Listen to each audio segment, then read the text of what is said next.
하나님의 말씀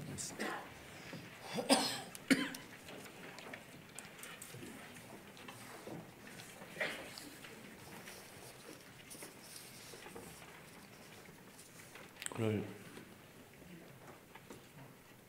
제가 넥타이를 좀 안 매고 섰죠. 예, 몸에 좀 아직 두드러기가 났는데 간지러워서 이렇게 입고 쓴 거예요. 그러니까 양해들 하세요. 신경도 안 써, 그죠? 신경도 안 쓰는데 내가 괜히 푸는 거죠, 그죠? 내가 괜히 뭐 목사님 뭐 이브나 마나 뭐 그죠? 신경 쓰지 말아주세요. 편하게.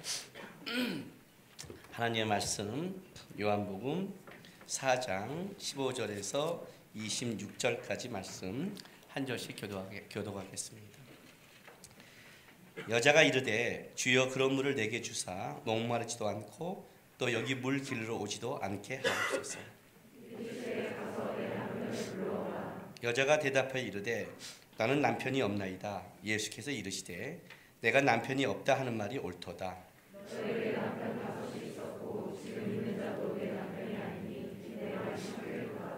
여자가 이르되 주여 내가 보니 선지자로소이다.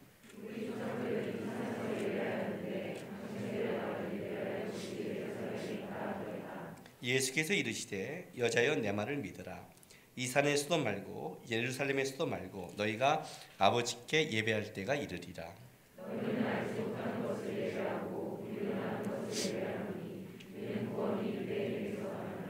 아버지께 참되게 예배하는 자들은 영과 진리로 예배할 때가 오나니 곧 이때라. 아버지께서는 자기에게 이렇게 예배하는 자들을 찾으시느니라. 여자가 이르되 메시아 곧 그리스도 하는 이가 오실 줄 내가 아노니 그가 오시면 모든 것을 우리에게 알려주시리이다.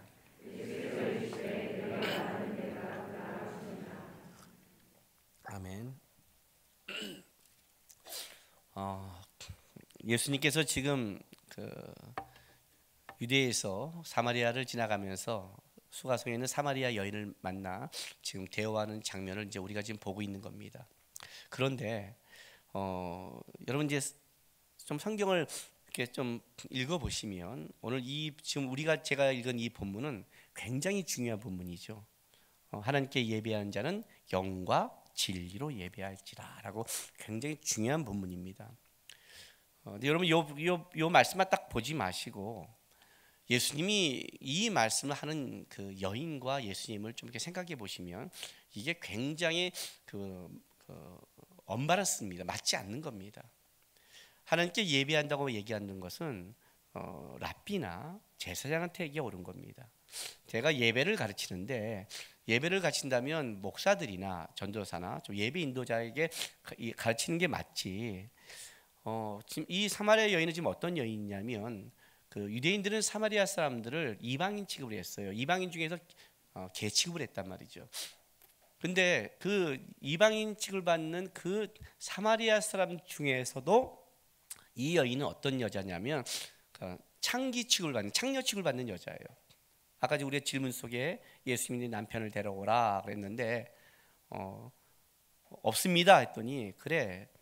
네 말이 참 여기 참되도다가 이 참이 어떤 거냐면 그냥 정직하다 이런 말이에요. 네가 옳게 대답했다, 정직하게 대답했다 이런 뜻이에요. 왜냐하면 전에 5명도 아니더니 전에 단순히 남편이 있었더니 지금도 아니다 이렇게 대답을 한단 말이에요. 그렇다면 이 여인은 사마리아에서도 취급을 못 받아서 낮에 물을 들어오는 그 정도의 대접을 받는 여자란 말이죠. 이방인 중에서도 이방인이 멸시하는 여자인데 어떻게 이 여자와 예수님이 만나서 다른 걸 얘기하면 회개하라, 돌아와라 이런 거는 좀 대화가 되지만 하나님께 예배하는 자는 영과 진리로 할지 이런 어려운 말을 해봤자 그죠? 지금 여러분들도 벙치잖아요. 믿는 자에게도 이건 어려운 말인데 지금 이건 언밸런스라는 거예요. 왜 목사님 저기 가서 그렇게 가르치세요? 이렇게 들을 수 있는 내용이 여기에 지금 있는 거예요.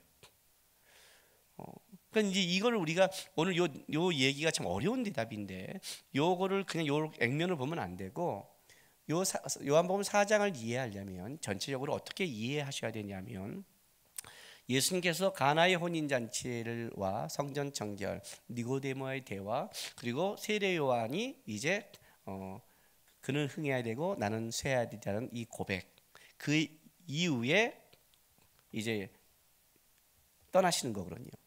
그러니까 요까지 가나의 혼인잔치와 세례 요한에까지 한 모든 이야기가 바로 이 사마리아의 연을 통해서 뭐예요? 드러나는 거예요. 쉽게 말하면 도대체 가나의 혼인잔치에 있는 혼례, 그리고 성전 정결의 의미, 거듭남의 의미, 세례 요한이 말한 그 의미, 신랑됨의 의미가 뭐냐를 예로 보여준다면, 이제 사마리아 여인의 대화와 여기를 본다면 이게 그런 의미구나라고 그 전체를 가지고 봐야만이 이해할 수 있는 겁니다. 오늘 먼저 사마리아의 여인과 예수님의 대화를 추적하면서 그것이 어떻게 연결되고, 그리고 나서 예수님이 이 여인을 통해 대답하고 싶은 게 무언가를 우리가 좀 더 좀 보려고 합니다. 일단 이 여인을 만난 것부터가 좀 이해하지 못하게 만나죠. 예수님께서 요단강에서 제자들이 세례를 주고 있다가, 그리고 나서 이제 바리새인들이 그걸 듣고 나자 베란간 유대 땅을 급하게 떠나십니다. 그리고 갈릴리에 가서도 크게 할 일이 없으면서도 굉장히 급하게 가죠. 피곤할 정도로 급하게 가는 거예요. 갔는데 낮 정오에 누가 나타났냐면 한 여인이 물을 들어 왔습니다. 이 여인은 굉장히 그 사건이 어쩌면 놀랬을 거예요.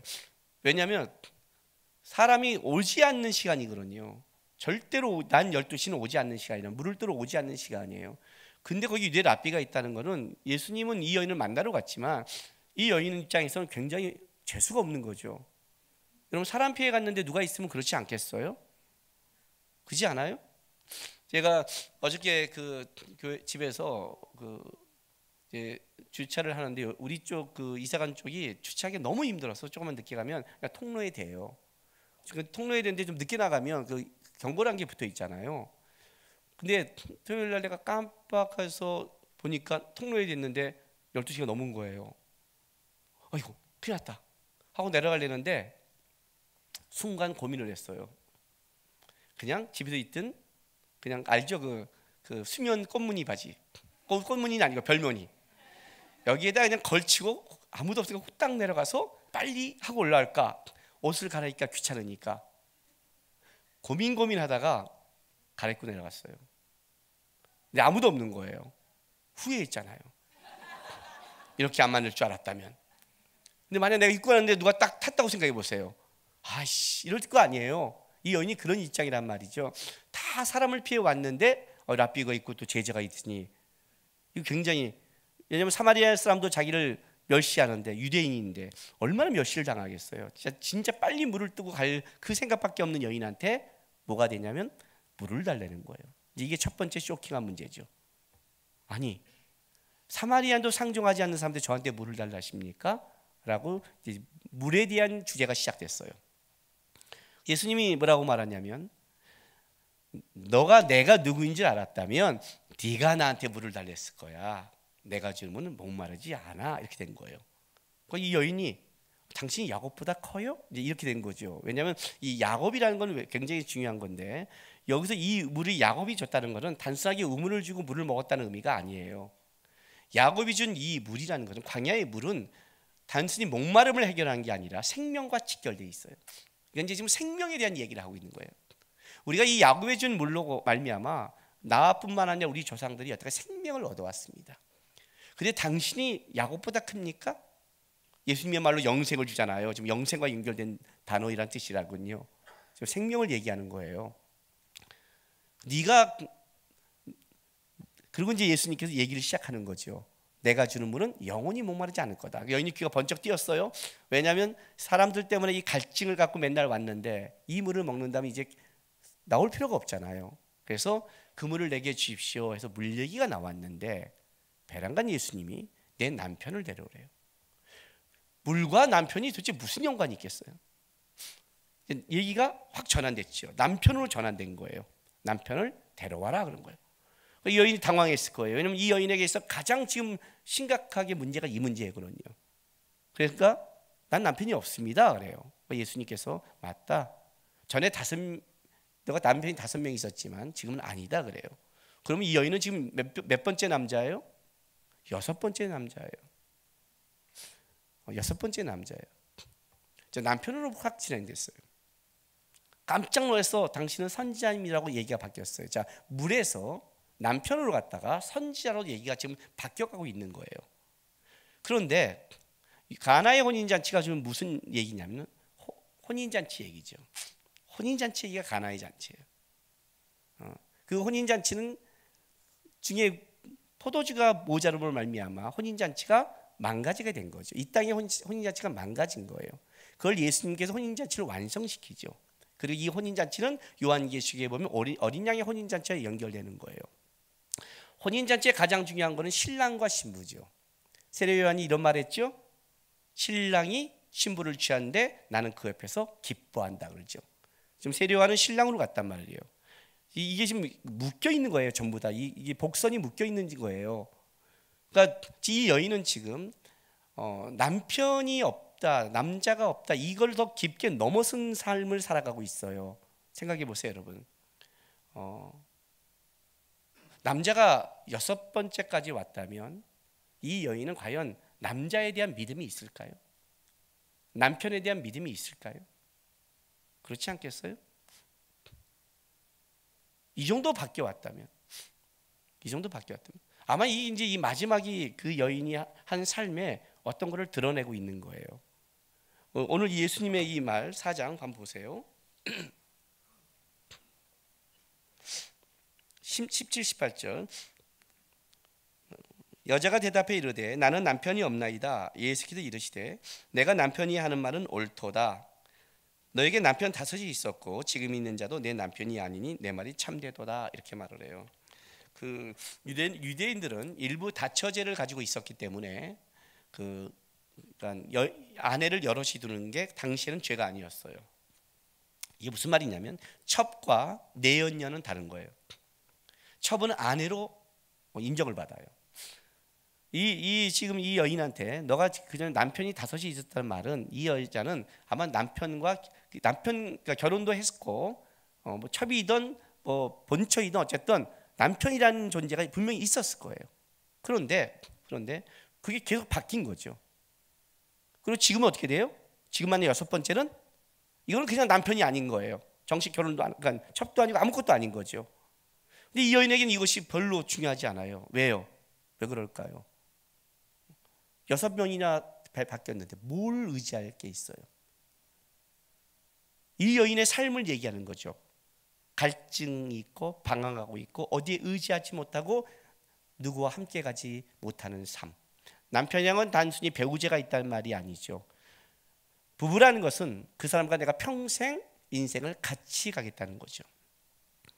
내가 평생 함께 할 사람이 없는 거예요. 방황하고 있는 거죠.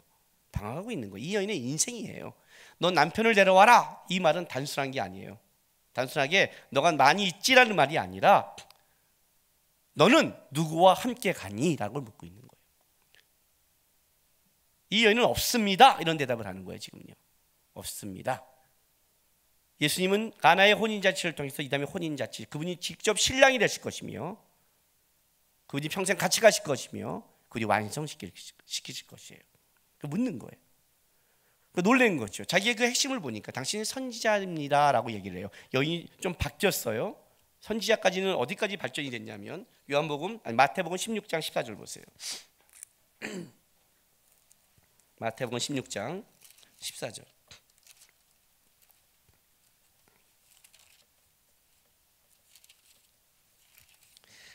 마태복음 16장 13, 14절 제가 읽어드릴게요.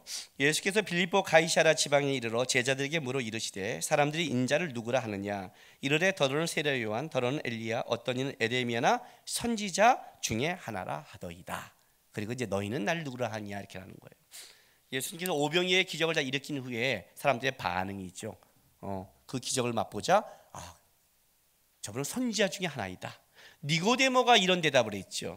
니고데모가 예루살렘 성전을 정결케 하고 와서 예수님께서 예루살렘에서 표적을 행하자 이런 표적은 그냥이 아니라 하늘에서 주지 않으면 안 됩니다 라고 다가온 거예요. 그거는 무슨 말이냐면 니고데모 또한 예수님을 그 정도 급으로 생각하는 거죠. 이제 이게 인간이 보는 한계예요. 눈의 한계인 거예요. 그런데 여기서 이게 끝내야 되는데 질문이 확 바뀌어요. 이제 이 질문이 놀라운 거예요. 4장 보세요.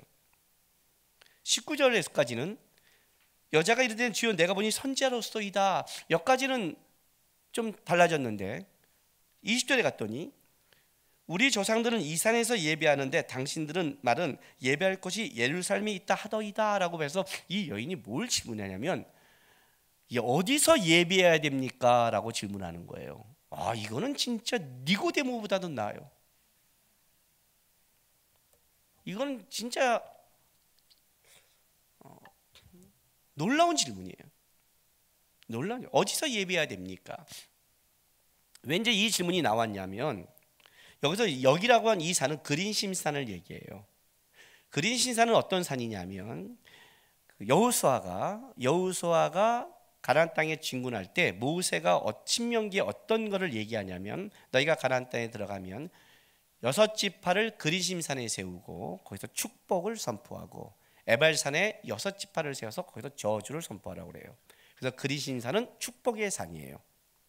그런데 이 축복의 산인데 나중에 이제 북이스라엘과 남유다가 멸망한 이후에 스룹바벨이 바벨론의 포로에 돌아와서 성전을 재건해요. 성전을 재건할 때 사마리아 사람들이 우리도 같이 동참시켜달라고 부탁했을 때 그때 유대인들이 거절을 해요. 왜냐하면 그때 사마리아는 아수르의 북이스라엘이 멸망한 이후에 사마리아의 혼합 정책으로 말미암아 피가 섞여 버렸어요. 이 피가 섞인 그들에게 그러니까 이제 이방인의 계취급을 한 거죠. 너희는 정통 유대인이 아니라고 취급을 한 거예요. 그러니까 너희가 여기에 동참할 수 없다고 거절을 하자 이들이 그러면 우리가 우리에게 하나님께 예배를 해야겠다고 바로 그 축복의 산인 그린신산의 성전을 만들어요. 그래서 한동안 사마리아와 예루살렘에 두 가지 예배가 처소가 있어서 200년 가까이 흘러오다가 이제 또 그것이 다 멸망하고 무너진 거예요. 무너짐에도 불구하고 그린신산은 축복의 산의 이미지가 있기 때문에 여기에 기도처를 만들고 사마리아 사람은 여기서 기도를 하고 있고 유대인은 예루살렘에 있다고 얘기하는 거예요. 그러니까 이 여인이 배랑과 뜬금없이 우리가 말하는 그린신산에서 예배하는 게 맞습니까? 아니면 예루살렘입니까? 묻는 거예요. 근데 이거는 이 여인이 질문할 게 아니죠. 그런데 여러분 한번 생각해 보세요. 지금 배랑간 질문이 물에서 남편으로 갔다가 선지자로 갔다가 예배로 갔어요. 질문이 막 가고 있죠? 그런데 만약 이 여인이 예배에 대한 관심이 만약 없다면 이 질문이 성립될까요? 안 될까요? 안 되죠. 이 여인이 만약에 물에 관심이 있다면 이렇게 말하겠죠. 아, 그물 주세요. 꼭 남편이 와야 돼요? 그래, 난 남편 없어요. 남편 없는 계집은 물도 못 먹어요? 이렇게 물로 얘기를 해야 될 거 아니에요. 그런데 지금 예배로 바뀌었고 더 중요한 건 뭐냐면 이제 물 얘기는 없어졌어요. 이 여인도 그 물을 달라고 얘기 안 하고 있고 예수님도 이 여인한테 물을 달라고 그러는데 아직도 이 여인은 예수님께 물도 안 주고 있어요. 예수님 여인한테 목마르 물 좀 달라고 그랬는데 둘 다 물은 다 잊어먹었어요. 예수님도 물은 주면서 얘기해야 될 거 아니에요. 얘기하다 물 달라 했잖아. 나 목마르다니까 너. 근데 예수님도 그 얘기, 그러니까 물로 시작했지만 사실은 이건 물 얘기가 아니죠. 이 여인이 예수님이 선지라고 하는 순간 이 여인이 그럼 예배를 어디서 해라고 물었다는 건 무슨 말이냐면 이 여인 안에 있는 진짜 속의 갈증이 드러난 거죠. 세상 사람에게도 버림을 받았지만 예배할 곳도 없는 방황하는 자죠. 어디서 예배를 해야 됩니까?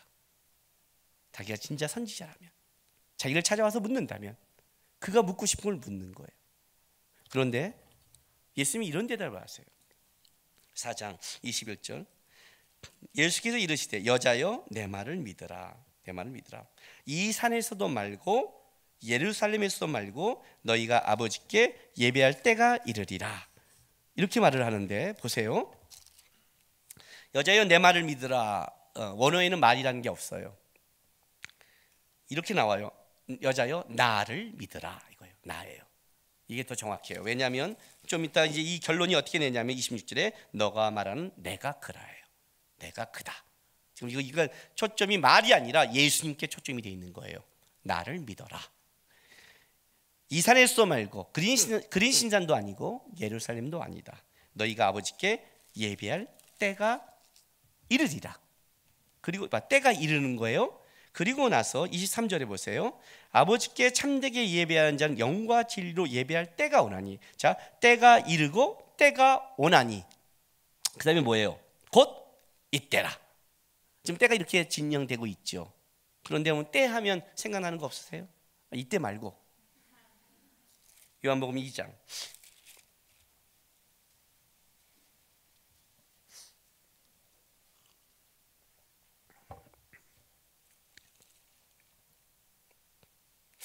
1절부터 볼까요? 사흘째 되던 날에 갈릴리 가나에 혼례가 있어 예수의 어머니도 거기 계시고 예수와 그 제자들 혼례의 청혼을 받았더니 포도주가 떨어진 자 예수의 어머니가 예수에게 이르되 저들이 포도주가 없다니 예수께서 이르시되 여자여 나와 무슨 상관이 있나이까 내 때가 아직 이르지 아니하나이다. 사흘째 되는 날 예수님이 죽으시고 부활한 게 사흘째 되던 날이죠. 혼례 여러 가지 지문 그 요한복음은 여러 가지의 어떤 앞에 복선이 굉장히 많이 깔려 있는 성경이에요. 혼례. 마리아가 부탁을 해요. 이 혼례가 문제가 생길까봐 예수님께 가서 도와달라 했더니 예수님이 뭐라고 하냐면 내 때가 아직 이르지 아니었습니다 그래요. 예수님이 분명히 아직 예수님의 혼례의 때가 완성시킬 때가 아니에요. 그런데 오늘 여기 배란간 뭐가 나오냐면 이 때가 다시 나오는 거예요. 예배의 때가 예배가 나왔는데 뭐라고 나오냐면 너희가 이 산도 아니고 예루살렘도 아니고 아버지께 예배할 때가 있을 것이다. 때가 이르리라. 아까 때가 아니면 때가 이를 것이다. 장소가 아니다. 장소는 아니다. 나 때가 이를 것이다. 그리고 나서 그 때가 온다. 근데 곧 이때라 라고 그때를 얘기하는 거예요. 자, 이방인이 갖고 있는 가장 큰 그 제사 의식이 뭐냐면 제사 의식이 땅의 것에 대한 강조입니다. 이방인의 오늘 여기 이런 말 나오죠. 22절 보세요. 너희는 알지 못하는 것을 예비하고 우리는 아는 것을 예비하노니 이는 구원이 유대인에게서 남이라. 자, 너희는 알지 못하는 것을 예비하고 사마리아 사람들이에요. 알지 못하는 것 너희가 예비하는 대상이 틀렸다는 거예요. 그리고 방법도 틀렸어요. 그러나 우리는 유대인은 아는 것을 예비해요. 유대인은 분명한 것은 그가 예배할 대상에 대해서 분명히 하나님을 알고 있어요. 그런데 방법이 틀렸죠. 이제 그 문제를 다루는 거예요. 구원이 유대인에 있어요. 이게 무슨 말이냐면 하나님이 예배할 때 예배할 수 있는 그것은 유대인에게서 예수를 주기로 작정했기 때문에 유대인에서 나지만 이방인들이 갖고 있는 것은 대상도 틀리고 다 틀렸어요. 그래서 이방인들이 갖고 있는 예배의 가장 중요한 건 뭐냐면 땅의 화려함이에요. 땅의 화려함. 왜냐하면 대상이 분명하지 않으면 보이는 것이 없으면 신이 안 보이면 건물이라도 보여야 되거든요. 이방인의 신정은 웅장하고 화려하며 금칠을 해요. 그러나 이스라엘 백성에게 줬던 성막은 화려하지 않아요. 성소는 10m, 5m예요. 가로가 5m, 길이가 10m예요. 굉장히 작죠? 지성소는 5m, 5m예요. 5m, 5m예요. 굉장히 작은 거예요. 왜? 거기는 뭐냐면 땅의 것이 아니라 하늘의 것을 담으려는 거예요. 이 땅에는 어떤 성소와 어떤 웅장한 것도 하나님을 담을 수가 없는 거예요. 하나님을 만나서 땅의 것이 아니라 하늘의 것을 보기 위해서 만들었지만 이방의 성소는 어떤 거냐면 대상이 없기 때문에 땅의 것에 화려함만 있는 거예요. 그게 땅의 것이에요. 땅의 것.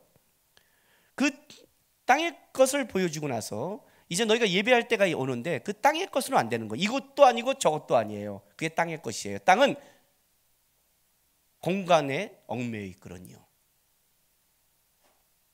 그린 신단도 아니고 예루살렘도 아니다. 뭐예요? 하나님은 하나님의 예배를 어떤 지역적인 공간에 국한되지 않는다는 거예요. 공간을 초월해 있어요. 때라는 거는 시간을 초월한 거예요. 시간과 공간을 초월하신 하나님께서 예배를 할 때 그 예배는 땅의 것에 얽매이지 않는다는 의미를 가지고 있어요. 자, 니고데모의 대화를 한번 좀 찾아가 볼게요. 그럼 좀 더 이해가 될 것 같아요. 요한복음 3장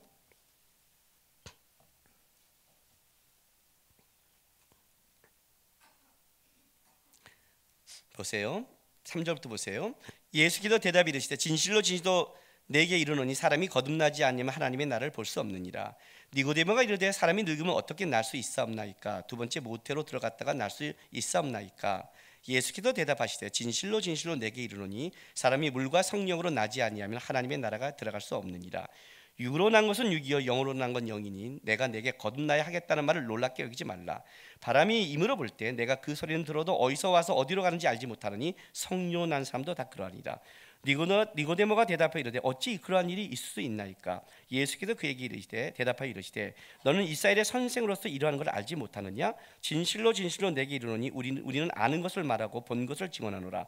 그러나 너희가 우리의 증언을 받지 아니하는도다. 내가 땅의 일을 말하여도 너희가 믿지 아니하거든 하물며 하늘의 일을 말하면 어떻게 믿겠느냐? 하늘에서 내려온 자 곧 인자 외에는 하늘에 올라갈 자가 없느니라. 모세가 광야에서 뱀을 든 것 같이 인자도 들리야 하리니 이는 그를 믿는 자가 영생을 얻게 하려 하심이라. 지금 예수님과 니고데모의 대화의 가장 큰 니고데모가 이해하지 못하는 게 뭔지 아세요? 바람이 임의로 분다. 영적인 건 이런 것이다 라는 건 뭐냐면, 임의로 분다는 뜻은 뭐냐면 성령의 역사라는 것은 너희가 갖고 있는 땅의 것에 이렇게 얽매이지 않는다는 걸 가지고 있는 거예요. 그러니까 그걸 땅의 눈으로 본다면 이건 볼 수 없는 거예요. 근데 니고데모는 지금 어떻게 보고 있냐면 다시 거듭나면 뱃속으로 되어야 됩니까? 하고 땅의 거로 얘기하는 거예요. 예배는 여기서만 드려야 됩니까? 이렇게 말해버리면 하나님의 일하심을 해도 모르는 거예요. 그러니까 니고데모의 무지죠. 예수님이 지금 그 얘기를 하는 거예요. 어떻게 이스라엘 선생이면서 너는 그걸 모르니? 네가 땅의 것을 믿지 않는데 하늘의 것을 말하면 믿겠니? 이게 한계를 가지고 있어요.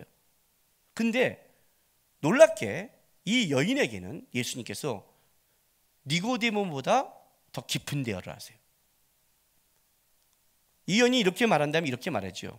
니고데모도 이해 못했는데, 이스라엘의 선생과 랍비도 이해 못했는데 네가 알겠니? 그냥 예배를 한번 해.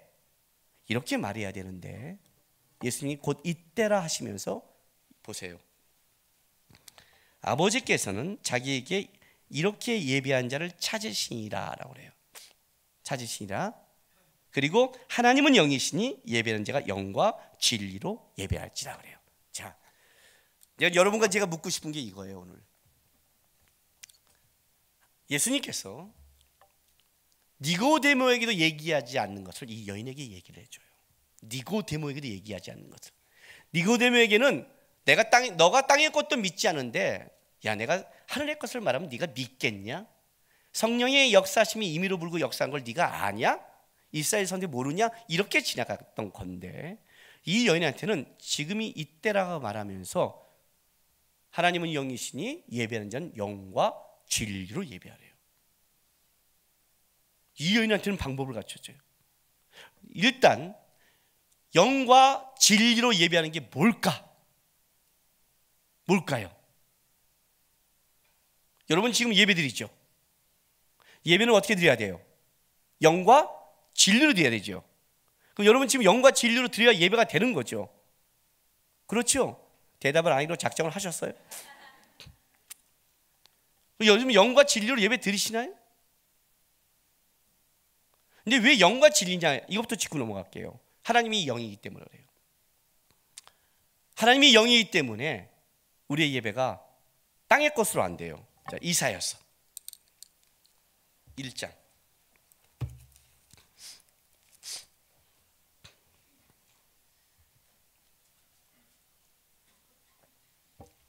구약성경 968쪽 1장 10절부터 13절 보세요. 이사야서. 너희 소돔의 간원들아 여호와의 말씀을 들을지어다. 너희 고모라의 백성아 우리 하나님의 법에 귀를 기울지어다. 여호와께서 말씀하시되 너희의 무수한 재물이 내게 무엇이 유익하니요? 나는 순양의 번제와 살찐 짐승이 기름에 배불렀고 나는 수송아지나 어린 양이나 순염소의 피를 기뻐하지 아니하노라. 너희가 내 앞에 보이러 오니 이것을 누가 너희에게 요구하였느냐? 내 마당만 밟을 뿐이다. 헛된 재물을 다시 가져오지 말라. 분향은 내가 가증히 여기는 바요 월색과 안식일과 대회로 모이는 것도 그러하니 성회와 아울러 악을 행하는 것을 내가 견디지 못하겠노라. 이스라엘 백성들의 갖고 있는 이 종교 의식에 대해서 지금 하나님께서 책망하는 거예요. 그럼 여러분 한번 보세요. 그럼 어쩌라고요? 우리식으로 할까요? 이걸 우리식으로 제가 표현해 드릴까요? 하나님이 야, 맨날 주일에 와서 주일 성수하면서 11조 드리고 주정금하고 봉사하고 이제 나는 그게 지겹다. 11조도 많이 줘서 이제 배가 불렀고 헌금하고 성경금에서 내가 이제 찼다. 예배만 드리고 마당만 밟고 갈 뿐이다. 오지 마라. 그럼 어쩌라고? 그렇잖아요. 아니 와서 예배를 드리고 드렸는데도 왜? 더 중요한 건 뭐예요 여기요? 지금 이 순양과 면염소와 이런 예배는 누가 요구했냐면 하나님이 요구한 거예요. 레위기를 통해서. 나한테 나오는 자는 이렇게 나와라 했어요. 그 나오라는 것을 지켰고 드렸어요. 그런데 예수님이 이제 배가 부르대요. 하나님이요. 이제는 마당말 밟는데 싫다는 거예요. 그렇다면 그게 문제가 아니라 하나님께서 번제와 순양을 잡는 것에 대한 의미를 모른다는 거죠. 그죠? 그걸 갖다 드렸다가 예배가 아니라는 거죠. 지금 니고데모가 율법을 지켰다가 예배가 아니라는 거죠. 지금 그 얘기를 하는 거죠. 하나님은 땅의 뿐이 아니니까 땅의 것으로 만족시킨다면 그걸 만족할 수 없다는 거잖아요. 이스라엘 백성 지금 땅의 것으로 갔잖아요. 여러분은 우리 편으로 할까요? 나 예배 드렸어. 나 헌금했어. 나 봉사했어. 나 이 정도면 신앙생활 한 거 아니야? 이 말을 한 거예요. 그럼 주님이 그래요. 했냐? 많이 했냐? 이제 그만해라. 나도 지겹다 이거예요. 또 오늘 이 말씀이 가슴에 꽂혀갖고 목사님이 그만하래요. 하나님은 용서하지만 제가 십자가로 찍어 죽여버릴 거예요. 그 말의 의미를 알아야죠. 하나님이 받는다는 게 뭔지를 알아야죠. 땅의 것과 물질과 봉사와 시간과 이런 걸 하는 것이 과연 하나님 받는 거겠느냐? 예배란 그런 게 아니다. 예배는 영과 진리로 드려야만이 되는 것이다 라고. 그런데 이 여인이 이런 말을 이제 영과 진리를 제가 이제 좀 이따 설명할 건데 사실은요 이건 설명 불가예요. 설명 불가예요. 제가 설명을 불가인데 설명을 개떡같이 해도 여러분은 분명히 찰떡까지 알아들을 거예요. 그렇게 돼 있어요. 자 보세요. 25절 보세요. 이제 여인이 이 말 딱 들으니까 여자가 이르되 메시아 곧 그리스도 하는 이가 오실 줄을 내가 아노니 그가 오시면 모든 것을 우리에게 알려주시리라. 예수께서 이르시되 내가 말한 내가 그라시니라. 이 여인이 뭘로 화제가 바뀌었냐면 이제 메시아 곧 그리스도가 오시는데 메시아로 바뀌었어요. 물에서 남편으로 갔다가 선지자로 갔다가 예배로 갔다가 메시아로 간 거예요. 이 여인에 위해서 나온 거예요. 니고데모의 입도 아닌데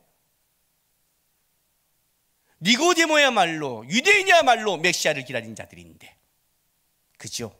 그들이야말로 거기서 메시아가 탄생을 예언했고 유대인은 평생에 소원했던 게 뭐냐면 메시아의 오심인데 그 표적과 그걸 보여도 하늘로 온 표적이 아니면 세례요한이 증언했음에도 불구하고 그들은 움직이지 않는데 놀랍게도 이 여인의 입에서 뭐가 나오면 메시아가 오시면이 나오는 거예요. 그러면 이 여인의 그 바탕에 깔려있는 게 뭔지를 아시잖아요. 이 여인이 갈증이 뭐예요? 이 여인이 예배를 묻고 메시아가 오시면 이걸 얘기했다는 건 이 여인은 기쁜 곳에 이 여인의 방황, 갈증 이거는 뭐예요? 메시아에 대한 도래죠. 사람이 나를 안 받고 세상에 내가 버림받았고 남편도 의지할 곳이 없고 태양볕에 내가 물을 들어오는 이런 인생을 살아가고 있지만 메시아가 오신다면 자기에게 소망이 있지 않까 이 소망을 붙잡는 여인이죠. 이 여인이 갖고 있는 거예요.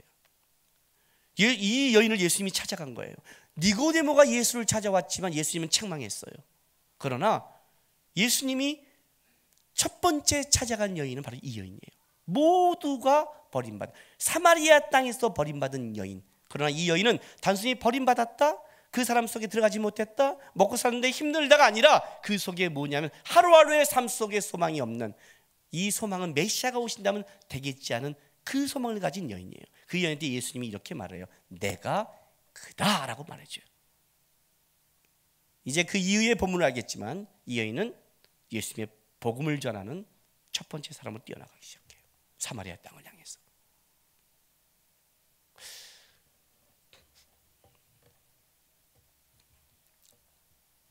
오늘 예배하러 나오셨죠.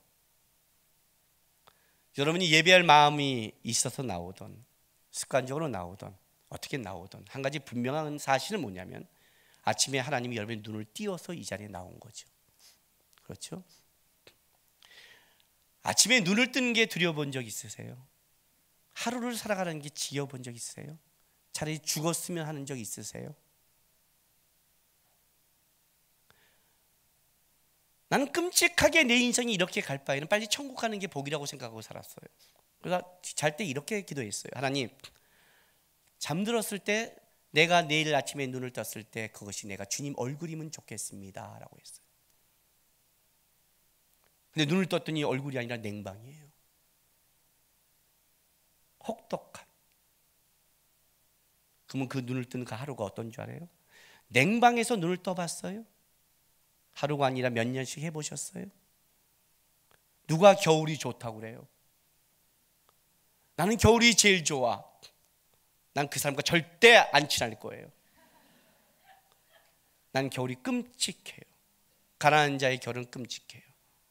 온몸을 망가뜨려요. 덜덜덜덜 떨고 일어나는데 시스물 하나 없는 찬물에다가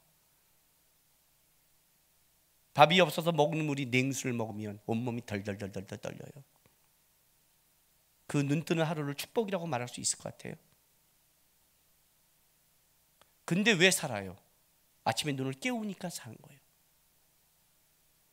내가 주님을 믿는데 자살할 수는 없고 주님이 깨웠으니 하루는 살아야 되는데 그 하루에 빚쟁이를 만나야 되고 부모님은 사라졌고 끔찍한 하루를 견뎌야 되는데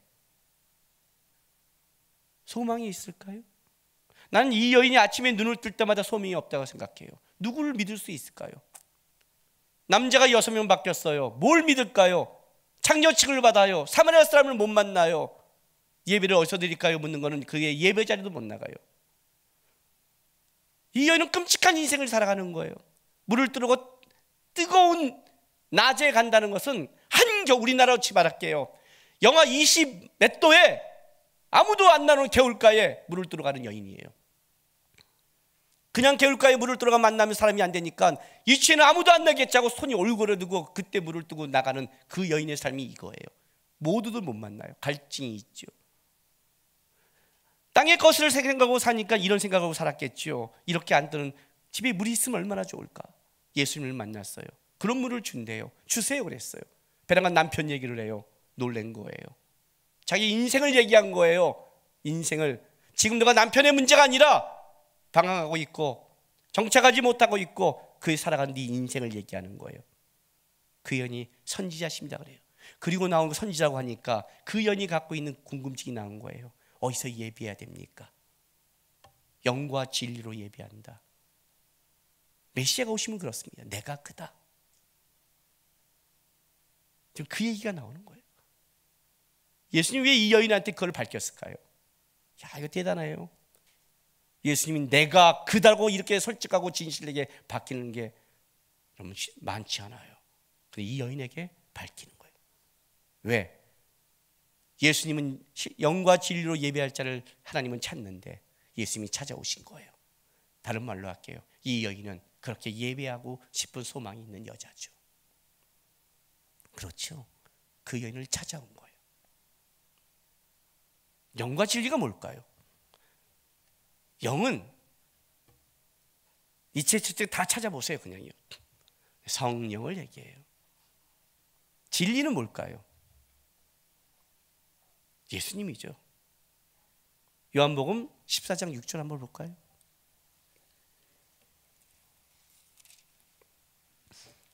예수께서 이르시되 내가 곧 길이요 진리요 생명이니 나로 말미암지 않고는 아버지께로 올 자가 없느니라.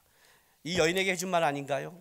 살 길을 어떻게 살아가는 길을 잃어버렸는데 예수님이 길이었고 예수님이 진리고 예수님이 생명인 거죠. 생명을 얻으려고 물을 뜨고 오고 있는데 지금 그 얘기를 하고 있는 거죠. 영과 진리. 쉽게 설명해 드릴게요.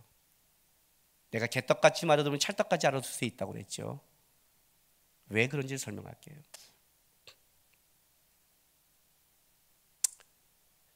사랑이라는 걸 한번 어떻게 설명해 볼 수 있을까요? 내가 누구를 사랑해요. 너 왜 걔를 사랑하니?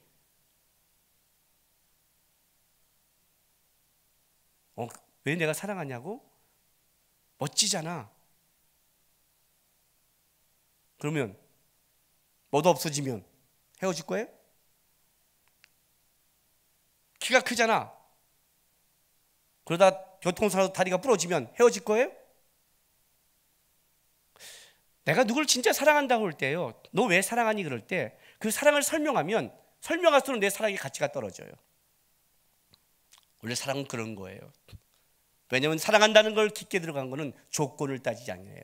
조건을 갖고 사랑한다는 건 아직 사랑이 아니죠. 사랑은 조건이 아니라 관점이 변화라고 했죠. 사랑하게 되니까 달라지는 거죠. 여러분 그 결혼한 부부들 물어보세요. 꼭 이렇게 말을 해요. 나 실상 처음에 만났을 때 별로였어요. 네. 별로였어요. 그래요? 안 그래요? 우리 아내한테 물어보세요. 나 만드는 뿅 같냐? 아니에요. 지금도 뿅 안 것 같아요. 가끔. 그렇게 말하는 거예요. 키도 작고 뭐 이렇고 성격은 빠르고 저는 거지 같았는데 근데 왜? 뭐 오늘날 보니까 뭐 그냥 하면서 나도 몰라 이렇게 되는 거예요. 좋아지니까 어떻게 돼요? 또 화끈한 게 있더라고. 관점이 변화되는 거죠. 그죠? 그걸 어떻게 설명을 하겠어요? 영과 진리를 어떻게 설명할래요? 이게 무슨 말인데? 이게 니고데모에게 한 말이에요. 거듭나지 아니하면 안 된다는 거예요. 거듭나야 되는 거예요. 거듭남이란 뭘 했어요? 위로부터, 근원부터, 처음부터 다시 시작해야 되는 거죠. 하나님은 영이시에요. 하나님께 예배하는 영과 진리로 해야 돼요. 이 영과 진리한 건 땅의 거라고 생각하세요? 아니에요. 이게 하늘의 것이에요. 이게 거듭남의 것이에요. 이 여인이 이걸 깨달은 게 아니에요. 이 여인에게 하나님 성령이 임한 거예요. 내가 그러니까 지식으로 한 게 아니에요. 니고데모가 지식으로 땅의 것을 알려고 그랬죠. 아니에요. 이거는요. 아니요. 예수를 아는 자들은 이 마음을 알아요. 영과 진리는 예수 그리스도예요. 예수 그리스도만이 우리를 하나님의 관계를 이어가는 존재예요. 예수 그리스도만이 바로 신령과 진정으로 영과 진리로 예배할 수 있는 통로요 길인 거예요. 단어 하나는 설명할 수 없지만 분명한 사실은 예수가 아니면 하나님께 나가지도 못하고 예수가 아니면 온전한 예배를 못 드리며 예수가 아니면 회복이 없다는 걸 알고 있는 거예요. 이 연의 갈증 속에 예수님이 찾아가서 내가 그라고 얘기했어요. 내가 널 찾아왔다고 얘기했어요. 물에서 뭘로 갔냐면 예수와의 만남으로 간 거예요. 그게 진정한 솟아나는 물이죠. 오늘 제가 본문 제목을 이렇게 정했어요. 여러분한테 지금이 바로 그때. 설교 준비해 놓고 본문을 제목을 한 10몇 개를 고민했어요. 영과 진리로 뭐 때가 뭐 이때 별별 거 다 썼어요. 설교 준비한 만큼 제목 정하는데 돌아버린 줄 알았어요. 근데 지금이 바로 그때라고 그랬어요. 지금이 바로 그때예요. 무슨 말인지 아세요? 오늘 아침에 하나님이 여러분을 잠을 깨고 지금 예배지로 나왔다면 여러분이 어떤 인생을 살든 어떤 지금 상황이 어떤 간에 분명히 아셔야 돼요. 이 사마리아 여인보다 더한 자는 없을 거예요.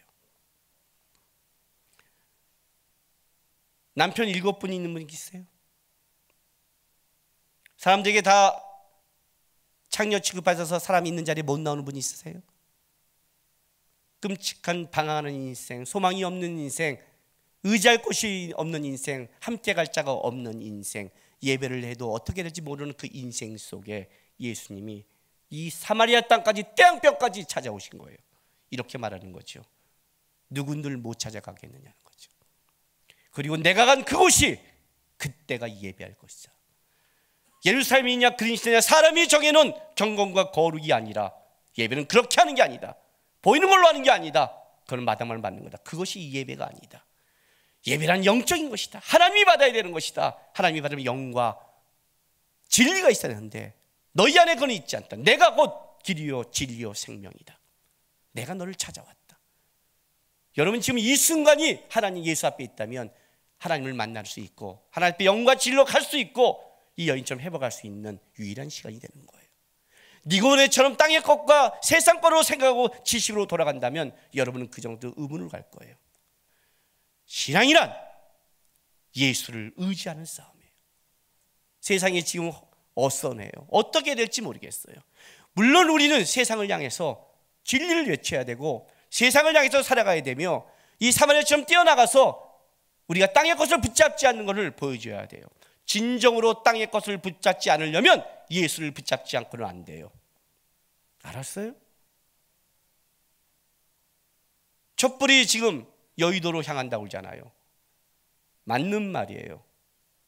왜? 정신을 세울 때 정치를 하고 있잖아요. 야당도 다. 근데 그걸 이해할 수 있지 않겠어요? 땅의 것을 붙잡는 자가 이 기회를 갖고 어떻게 안 하겠어요? 땅의 것을 붙잡지 않는 자만이 할 수 있는 거죠. 그게 진정으로 예수 믿는 자들이 해야 될 거죠. 이 땅에서 땅의 것을 붙잡지 않고 예수가 진리며 예수 안에서 보는 자만이 이 땅에서 땅의 것을 버리고 살아갈 수 있는 자잖아요. 지금이 곧 그때예요.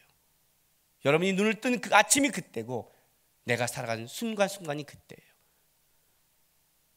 내가 끔찍한 죄를 지은 그 순간도 다시 주님 앞에 돌아올 바로 그때예요. 그때를 버리지 마세요. 예수님을 만난 그때가 영과 진리로 예비하며 회복되며 다시 붙잡고 살아갈 그때예요. 오늘 여러분이 사는 이 순간이 주님을 예비하는 그때가 되고 이 사마리아처럼 주님 앞에 소망을 받는 그때가 되고 그리고 주님과 함께 믿음의 길을 가는 그때가 되길 주님의 이름으로 바랍니다. 기도하겠습니다. 이 시간에 좀 다짐의 기도하겠습니다.